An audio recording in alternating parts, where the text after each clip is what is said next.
अस्सलाम वालेकुम। जियो न्यूज पर आप देख रहे हैं आपस की बात। मैं हूं मुनीब फारूक और मेरे साथ मौजूद हैं नजम सेठी साहब। जी अस्सलाम वालेकुम। आज के इस प्रोग्राम में सबसे पहले बात होगी वजीर दिफा जनाब ख्वाजा आसिफ साहब की उस बयान की जो कि कुछ देर कबल आया, जिसमें उन्होंने अपनी गैर मुतमईन होने का इजहार किया है कि जो पाबंदी जियो पर लगाई गई है 15 दिन के लिए लाइसेंस मुअत्तली की और 1 करोड़ रुपए जुर्माने की, उस पर वजारत दिफा और जनाब ख्वाजा आसिफ साहब या ख्वाजा आसिफ साहब खास तौर पर मुतमईन नजर नहीं आते और वो ये भी समझते हैं कि शायद वो इसको लेकर अदालत में जाएंगे और इसे चैलेंज करेंगे कि यह सजा बढ़नी चाहिए। एक तरफ ये मामला है, दूसरा जियो जंग ग्रुप ने एक डेफेमेशन का, हत्या की इज्जत का एक नोटिस दिया है जिसमें फरीक बनाया गया है वजारत दिफा को और ISI को, जिसमें कहा गया है कि उन्होंने बेबुनियाद इल्ज़ामात लगाए हैं और अब इन इल्ज़ामात को साबित किया जाए कोर्ट ऑफ लॉ के अंदर अगर अपॉलोजी ना की गई तो। एक तरफ ये मामलात हैं, दूसरी तरफ ये कि अब भी मुख्तलिफ ज़राए से ये बयानात सामने आ रहे हैं कि जी आला अस्करी क़यादत खुश नहीं है इस पाबंदी पे। तो मैं चाहता हूँ आज इस मामले को थोड़ा डिटेल से डिस्कस किया जाए। एक रिपोर्ट भी आपको दिखाएंगे। जनाब अल्ताफ़ हुसैन साहब को जमानत पर रिहा कर दिया गया है और इस वक्त वो अपने घर में मौजूद हैं। लंदन सेक्रेटेरिएट भी गए। उस तमाम दिन जब उनसे इंटरव्यू किया जा रहा था, ख़ास तौर पर जब उनको हस्पताल से पुलिस स्टेशन शिफ्ट किया गया, तो क्या हुआ, जनाब अल्ताफ़ हुसैन साहब ने वहाँ पर किस तरह का कॉन्डक्ट पेश किया, उनसे क्या पूछा गया, इस हवाले से बात करेंगे। कुछ एक्सक्लूसिव चीज़ें भी आपसे डिस्कस करेंगे और आगे चल के कोशिश करेंगे हम कि एक तरफ हमारी फौज का एक ऑफेंसिव है नॉर्थ वजीरिस्तान के अंदर जो कि सिलेक्टेड जगहों पर हो रहा है, दूसरी तरफ एक कोशिश ये भी की जा रही है कि वहाँ से लोगों को जो नॉन कम्बैटेंट्स हैं उनको निकाला जाए और उन लोगों को भी निकाला जाए ट्राइब्समैन के जरिए जो कि फॉरेन कम्बैटेंट्स हैं, मिलिटेंट्स हैं। ये किस हद तक स्ट्रैटेजी कामयाब हो सकती है या नहीं, इस हवाले से भी हम डिटेल बात करेंगे। नजम साहब। जी जनाब। क्या हाल है आपके? हाल तो ठीक है, मगर आज आप ना सवाल पूछिए, आज मैं पूछूंगा। चलो, उसकी वजह ये है ना कि पता नहीं हमें कोई देख भी रहा है कि नहीं देख रहा। पाकिस्तान में तो कोई नहीं देख रहा, बाहर शायद कोई देख रहे हो। तो जरा मैंने आपको सोचा आज एक सवाल पूछ लूं। अच्छा। ये जो शुरू में जब हमारा प्रोग्राम आता है बड़ी कोई लंबी चौड़ी कुछ कहानी सी आती है, इंग्लिश में भी आती है, उर्दू में भी आती है, जिसे वो कहते हैं डिस्क्लेमर। डिस्क्लेमर से मुराद ये कि जो नजम सेठी यहाँ कहेगा उसके साथ हमारा कोई ताल्लुक नहीं है, ये उसी का खाता है और हमारा कोई ताल्लुक नहीं है। कुछ ऐसी वैसी बात है? बिल्कुल ऐसे ही। वो बेसिकली ये है कि मेजबान और मेहमान, यानी आप जो कहते हैं उससे इदारे का मुत्तफिक होना जरूरी नहीं है और इदारे की एडिटोरियल पॉलिसी वो रिफ्लेक्ट नहीं करती जो आप कहते हैं। तो बाकी जो लोग, तो फिर मेरा सवाल आपसे ये है, क्योंकि आप इदारे को रिप्रेजेंट कर रहे हैं। अच्छा।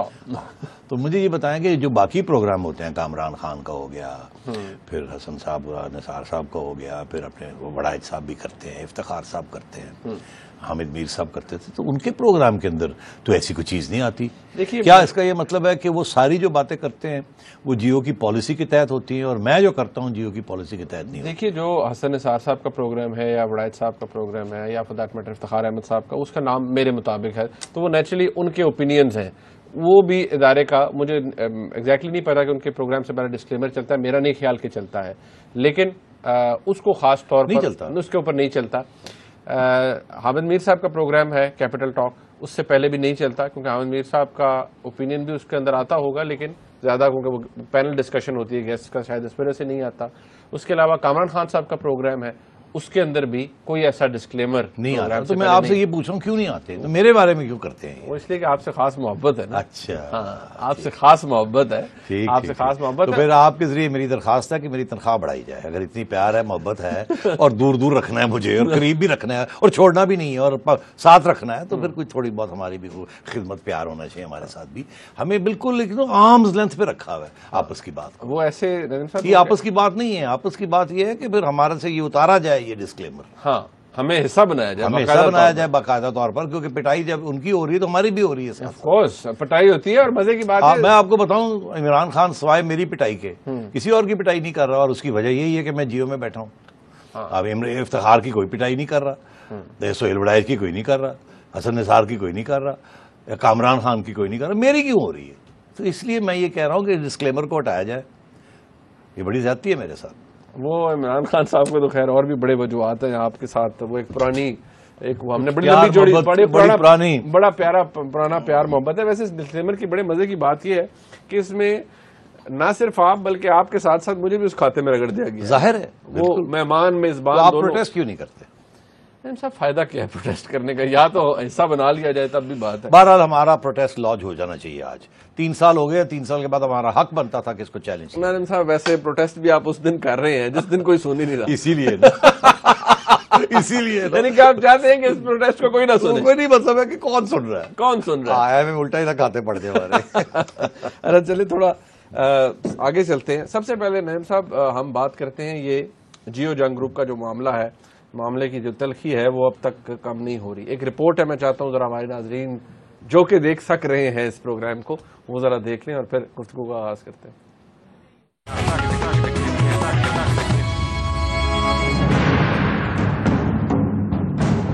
15 दिन के लिए चैनल की बंदिश और 1 करोड़ रुपया जुर्माना, ये पेमरा का वो यकतरफा फैसला था जो जियो न्यूज के मौकफ को सुने बगैर ही सादर कर दिया गया। वजीर दिफा जनाब ख्वाजा आसिफ साहब जो बज़ाहिर इस मामले से लाताल्लुक ही नजर आए, हालांकि यह कार्रवाई उनकी वजारत की दरखास्त पर ही अमल में लाई गई है। अब ख्वाजा साहब का कहना है कि जियो का जुर्म साबित होने के बावजूद भी कम सजा दी गई है, जिसमें इजाफे के लिए अदालत से रुजू करने पर गौर किया जा सकता है। उनका यह भी कहना था कि हम जियो की जानिब से हर जाने के दावे का मुकाबला करने और ISI समेत वजारत दिफा पर आयद किए जाने वाले इल्जामात का अदालत में दिफा और जवाब देने के लिए तैयार है। दूसरी जानिब अस्करी जराए से जो खबरें सामने आ रही हैं उसमें भी यही कहा जा रहा है कि पाक फौज और ISI इस सजा से मुतमईन नहीं। उधर पेमरा के प्राइवेट मेंबरान जनाब इसरार अब्बासी साहब की सरबराही में इस मामले से खुश नहीं नजर आ रहे, बल्कि उन्होंने तो पेमरा के इस फैसले समेत चेयरमैन पेमरा की तकर्री को भी इस्लामाबाद हाई कोर्ट में चैलेंज कर दिया है। अब सवाल यह है कि आखिर में एक यकतरफा सजा को भुगतने के बावजूद भी मुल्क के मकबूल तरीन चैनल को क्यों निशाना बनाया जा रहा है। सबसे अहम सवाल तो यह है कि क्या इस मामले का कोई ड्रॉप सीन भी होगा या नहीं।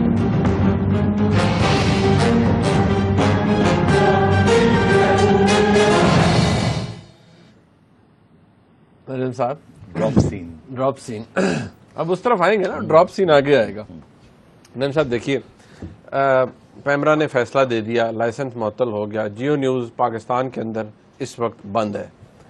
1 करोड़ रुपया जुर्माना हो गया, जिसके ऊपर कहा जाता है कि पेमरा के कानून के मुताबिक सबसे ज्यादा जुर्माना 10 मिलियन ही हो सकता था, 1 करोड़ जो कि उन्होंने कर दिया।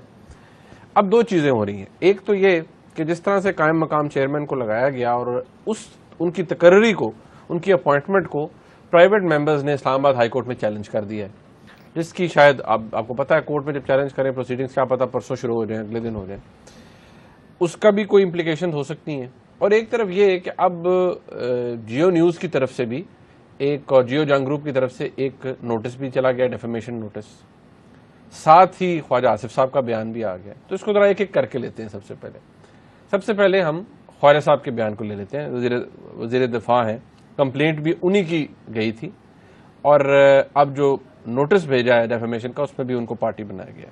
ख्वाजा साहब ने ये बयान क्यों दिया है? क्यों ना देते, अगर तो उन्होंने कंप्लेंट दी है और उन कंप्लेंट के ऊपर एक्शन हुआ है तो उनका हक तो बनता है ना कि भाई क्या वो मुतमईन है, मुतमईन नहीं है, क्या उनके ख्याल में सज़ा ठीक हुई है, सज़ा ठीक नहीं हुई।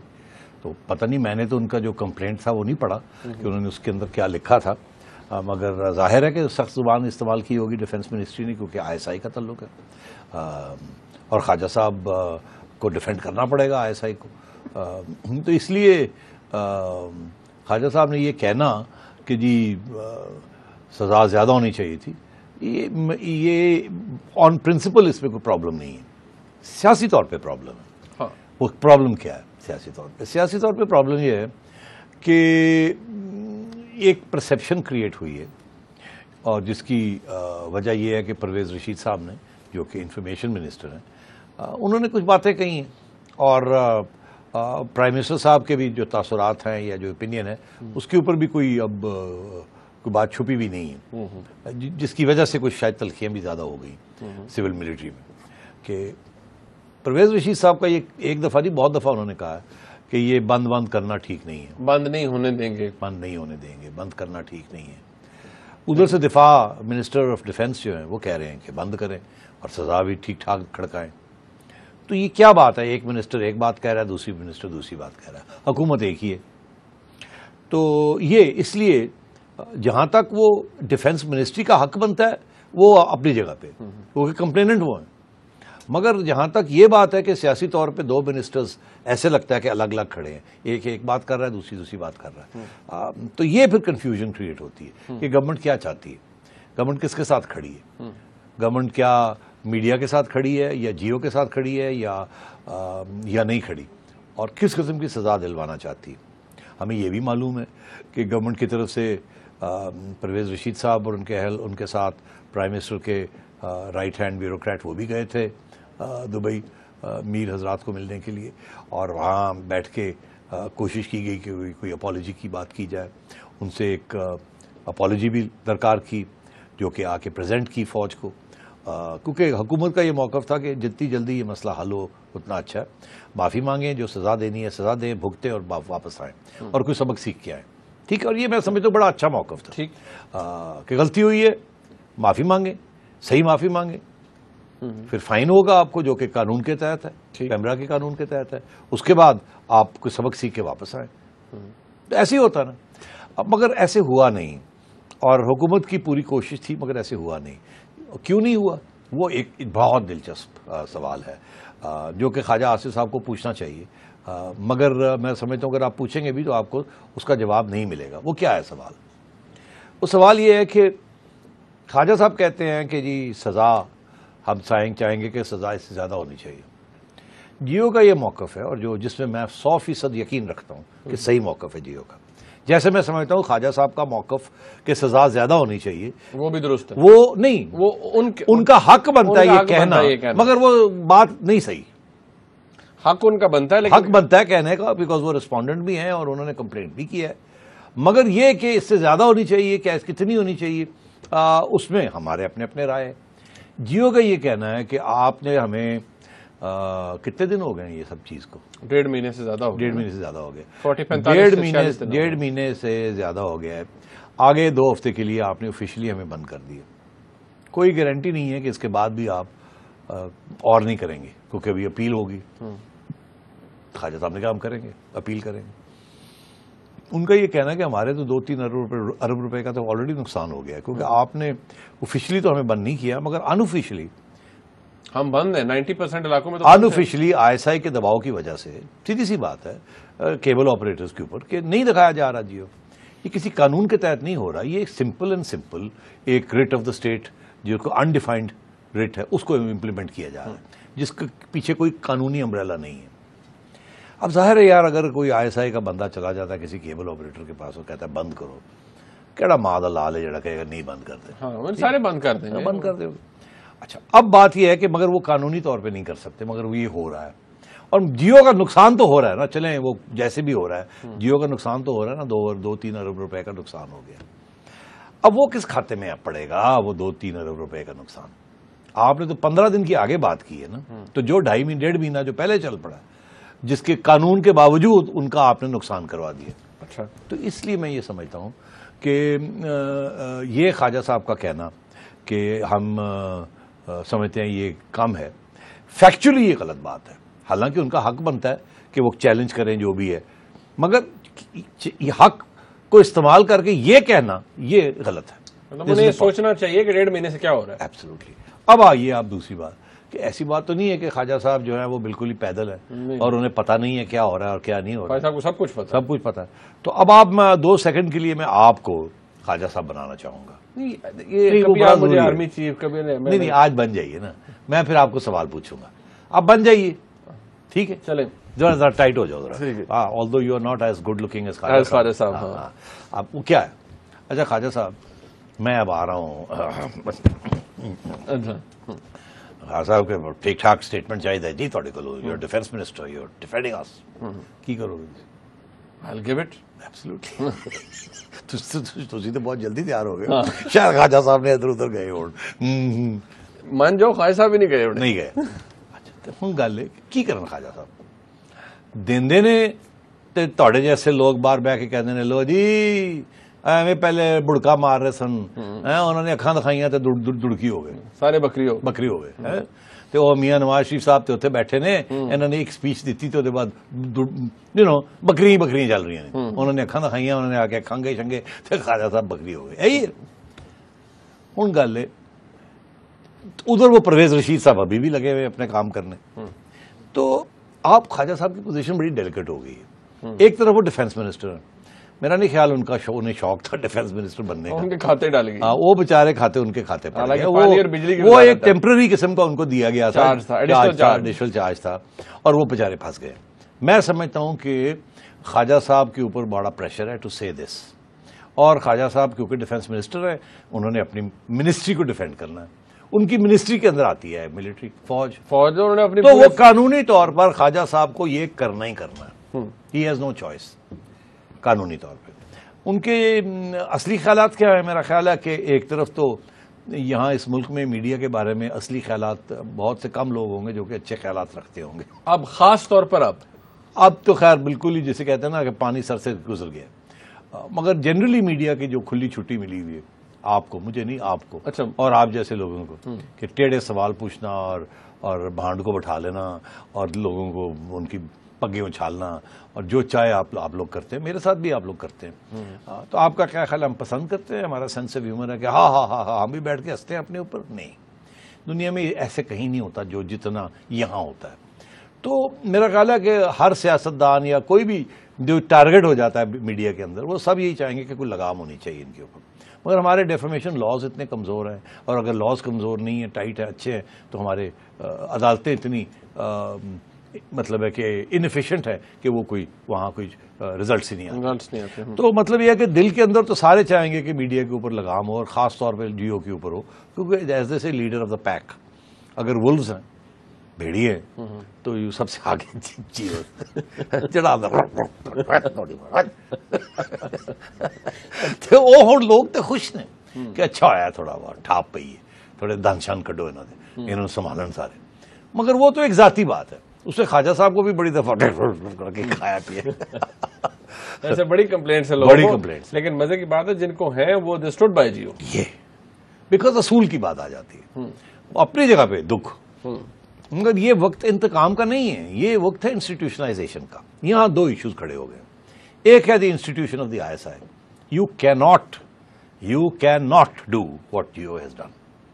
आप ISI को ऐसे रगड़ के और उसके DG को इस तरीके से नहीं कर सकते। फुल स्टॉप, असूल बात है, असूल ऊपर से। मगर जो जियो के साथ हो रहा है, ये नहीं होना चाहिए, या नहीं होना चाहिए, नहीं होना चाहिए, ये इसकी कोई सोल्यूशन निकलनी चाहिए। तो भाई इसलिए मैं ये कह रहा हूं कि ख्वाजा साहब का मौक़िफ़ ये है कि जियो प्रॉफिट ओरिएंटेड एक कंपनी है, लाइसेंसी है, एक ट्रांजैक्शनल रिलेशनशिप है, प्रॉफिट ओरिएंटेड है ना। क्यों ये सारा कुछ होता है? रेटिंग के लिए, ऑफ कोर्स। रेटिंग से पैसे बनते हैं ना। Higher the rating, higher the money on the advertising. तो ये कमर्शियल है। कमर्शियल में सबकी पग जो है वो उछालते हैं, फेंकते हैं, ट्रैम्पल अपॉन करते हैं।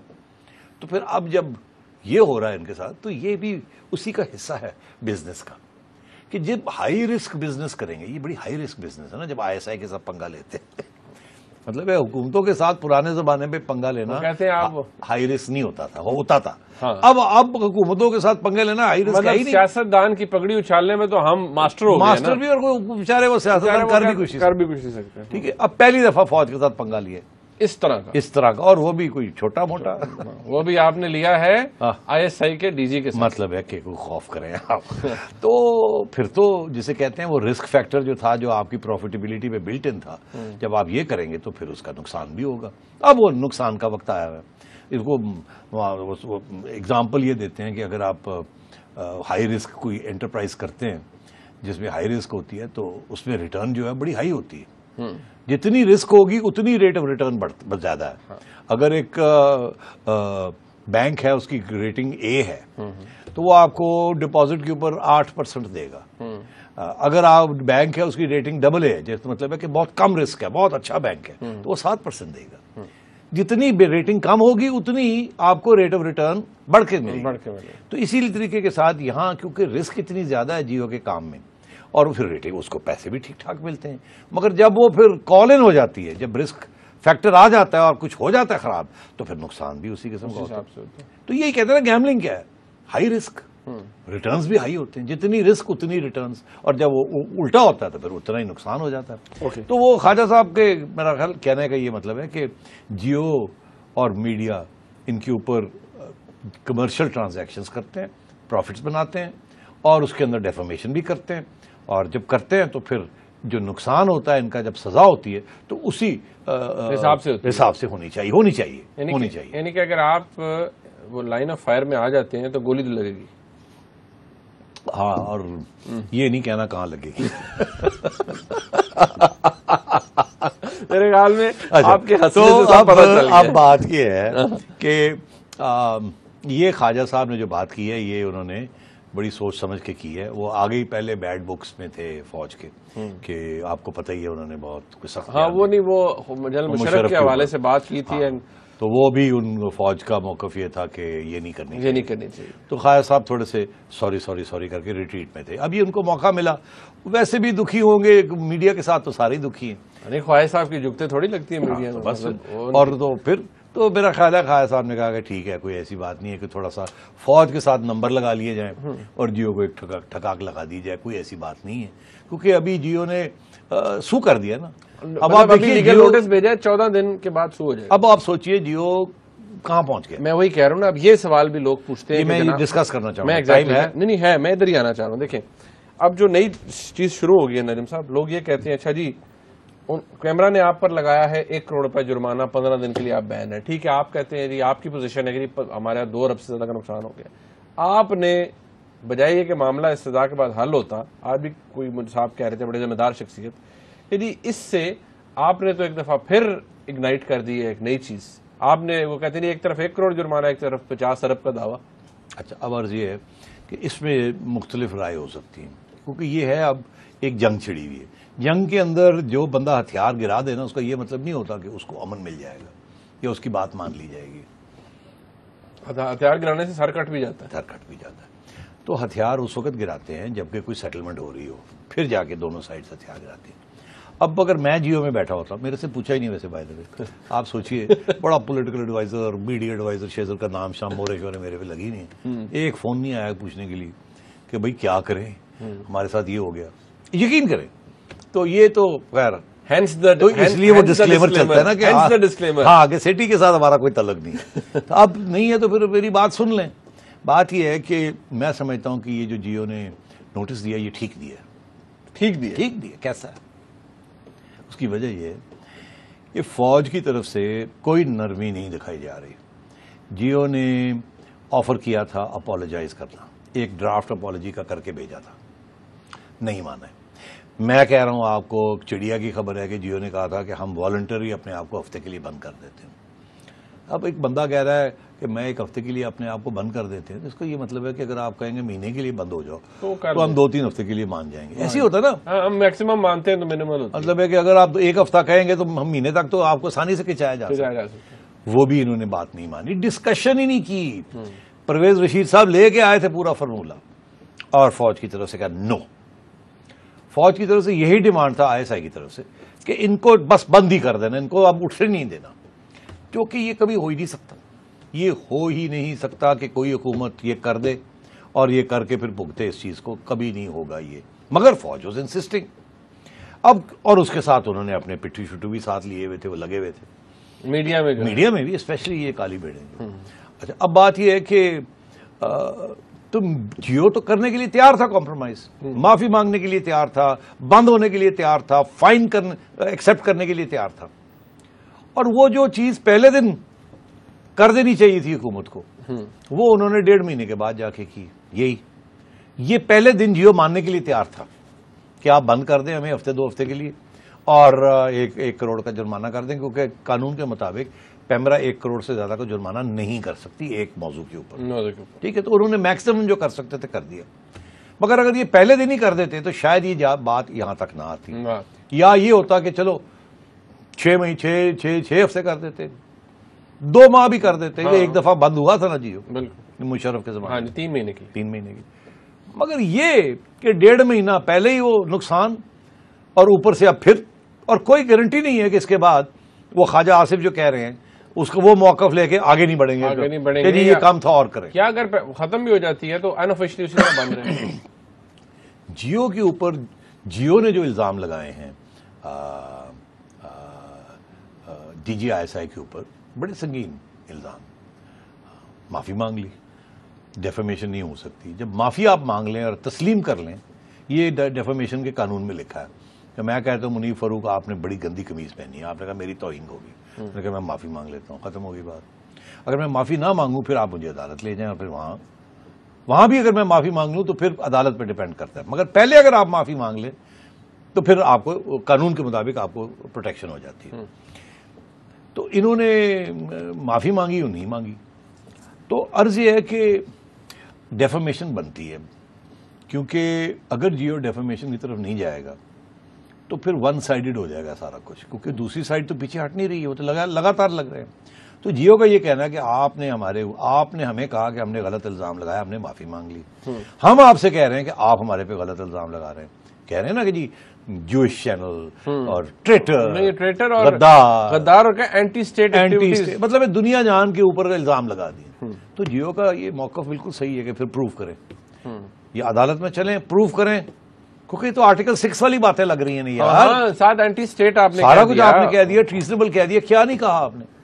तो फिर अगर यही बात है तो फिर या प्रूव करें या माफी या सॉरी करें या फिर पे डैमेजेस। डैमेज हो गया ना जियो, इतना आसानी से नहीं उठेगा, यहां से वक्त लगेगा इसको। अगर उठता है महीने के बाद तो एक वक्त चीज है, 6 महीने के बाद, 3 महीने के बाद, इट ऑल डिपेंड्स। तो इसलिए मैं समझता हूं जियो ने ये सही किया है कि ये काउंटर किया है। अगर ये काउंटर भी ना करें तो जिस मूड में दूसरी साइड है वो तो फिर बिल्कुल ही आपको रगड़ा ऐसा मिलेगा कि आप उठेंगे ही नहीं। तो ये हमेशा जब इस किस्म की जंग छिड़ जाती है तो फिर हथियार उस वक्त गिराते हैं जब कि कोई सेटलमेंट सामने आए। तो ये मैं इसीलिए पहले दिन आपसे कह रहा था, मुझे कसम से बिल्कुल नहीं पता था कि जियो ये मौक़िफ़ इख्तियार करेगा। मैंने आपसे कहा मेरे से बात ही नहीं हुई। मगर मैं ये आपको कह दूं कि ये जियो का जो फाइनेंशियल नुकसान है वो हो गया ना, उनको अगर दिला ना भी मिले डिफेमेशन में, धोखे नहीं मिलता, ISI के खिलाफ कौन जाएगा? बड़ा मादलाल नादिम साहब, आम आदमी के खिलाफ आपने इमरान खान साहब को नोटिस भेजा हुआ है, 2 नोटिस गए हुए हैं और वो अभी भी झूठ पे झूठ बोली आ रहे हैं। तो मतलब है ये हालात है। अब बात ये है कि मगर ये तो है ना कि ISI का नाम, हमारी कोशिश थी कि खत्म हो, नाम लेना इस मुल्क में बंद कर दें ISI का, जिस तरह लिया जा रहा है और नहीं एक्चुअली जैसे भी है नहीं लेना चाहिए। ये यार हमारी एक सीक्रेट हाई क्वालिटी एजेंसी है, नेशनल इंटरेस्ट की एजेंसी है, गलतियां हो या ना हो हमें पब्लिक में ये नहीं डिस्कस करनी चाहिए। मगर अब मसला क्या है कि अब ये जब अदालत में जाएगा तो जैसे मिसिंग पर्सनस के ऊपर 3-4 साल चलता रहा और एजेंसियों के नाम आते रहे, शुरू में आपको याद होगा सिर्फ एजेंसी पहले भी, फिर फ्रंटियर FC की बात आनी शुरू होगी, नाम लेना शुरू कर, फिर MI का नाम, फिर मतलब है कि नाम जब आ जाते हैं ना फिर पीछे नहीं हटते। एक दफा वो रेड लाइन क्रॉस हो जाती है। मैं कब से ये कह रहा हूं कि इस डिबेट को खत्म किया जाए, ISI का नाम लेना बंद किया जाए। मगर जब तक ये मामला हुकूमत और ISI से चलेगा उस वक्त तक फिर नाम भी लिया जाएगा और भी बहुत से इंकशात होंगे। ये अब अदालत में जब ये केस चलेगा तो फिर आप सोचिए वहां क्या क्या बातें होंगी। वो तो ISI ऐसे लगेगा जैसे कि चौधरी निसार की बात हो रही है। हाँ, मतलब इस तरह से बात होगी। मतलब है कि ये एक इदारा जो है वो एक सियासतदान की हैसियत में अवाम के सामने आ जाएगा, जो कि नहीं होना चाहिए। इसलिए मैं रिक्वेस्ट कर करके थक गया हूं अपने इदारों को कि खुदा का खौफ करें। एक साइड माफी मांगने के लिए तैयार है, कानून तकड़ा करें, पैमरा को तकड़ा करें, आप जैसे लोग वहां बिठाएं ताकि सबकी पिटाई हो वहां, ठीक है। और जियो को एक मौका और दें और ये बात को खत्म करें आप। मगर अगर नहीं करेंगे, जियो का नुकसान जितना होना था हो गया, इससे ज्यादा क्या नुकसान होगा उनका, थोड़ा सा और हो जाएगा फाइनेंशियली, कोई बात नहीं। ISI का जो आइडियोलॉजिकल और नेशनल इंटरेस्ट का नुकसान जो हो जाएगा वो कभी वापस नहीं आएगा। सारी दुनिया ये सारी कहानी को लेके हर किताब के अंदर, हर आर्टिकल के अंदर ये चीजें दोहराई जाएंगी, हर जगह डिनर टेबल पे ये बात होगी, ISI। It is not good for any intelligence agency to be discussed like this everywhere. Okay साहब, इसके ऊपर एक आखिरी जो सवाल है मैं चाहूंगा कि वो जरूर होना चाहिए जैसे कि आपने अभी, हम थोड़ी देर पहले बात कर रहे थे, आपने कहा परवेज साहब की एक पोजीशन थी, वो कहते रहे परवेज रशीद साहब के नहीं बंद होने देंगे, नहीं बंद हो सकता, चैनल बंद नहीं किया जा सकता। अब ये फैसला आ गया, 15 दिन की मुअत्तली हो गई, सब कुछ हो गया। बहुत से लोग ये कहते हैं ये एक तरह की, ये फिर एक रीइंफोर्समेंट है उस बात की कि हमारे मुल्क में जो ताकत का सरचश्मा है वो मुंतखब हुकूमत नहीं है, ताकत कहीं और ही है और ही रहेगी। देखिए, ये भी एक बात तो सच है, मगर ये बहुत ख़तरनाक बात है आजकल के हालात में, क्योंकि जो साजिशें शुरू हैं, कुछ लोगों ने फिर डेटें देनी शुरू कर दी, ये तो बहुत मुल्क का नुकसान हो जाएगा। ये इस किस्म की बात जब होती है तो ये वो जो साजिश कंस्पिरेसी थेरीज है उसको हवा देती है। इसलिए ये आपकी बात सही है, ऐसे नहीं होना चाहिए, और ये कंस्पिरेसी थेरीज को स्ट्रॉन्ग करेगी, which we don't need. Civil military relations को ठीक होना चाहिए, ख़राब नहीं होना चाहिए। और आपके खादम कब से कह रहा है ये कि जो 2-3 इश्यूज हैं जिसके ऊपर सिविलियंस और मिलिट्री एक तरीके से एक सफ़े पे नहीं है या नहीं देख रहे, उनको बैठ के कोई रास्ता ढूंढना चाहिए ताकि सर्टेनिटी के साथ वो मसाइल हल हों। ये चीज़ कि ये जो ऑनगोइंग जो चीज़ चल रही है कि गवर्नमेंट की तरफ से एक किस्म की लीकिंग हो रही है, मिलिट्री की तरफ से दूसरी किस्म की लीकिंग हो रही है, इसके साथ नुकसान मिलिट्री का भी हो रहा है, हुकूमत का भी हो रहा है, जमहूरी निज़ाम का भी हो रहा है, आइन का भी हो रहा है, सबकी धज्जियाँ उड़ रही है। नहीं होना चाहिए। ओके, ब्रेक का वक्त है। जब ब्रेक से वापस आएंगे तो जनाब अल्ताफ हुसैन जमानत पर रिहा हो चुके हैं। अब उस सारे अमल में क्या हुआ और जनाब अल्ताफ हुसैन के जो खिलाफ इन्वेस्टिगेशन चल रही है मनी लॉन्ड्रिंग की, उसका क्या मुस्तकबिल हो सकता है, इस हवाले से बात करेंगे ब्रेक के बाद। हमारे साथ रहिएगा।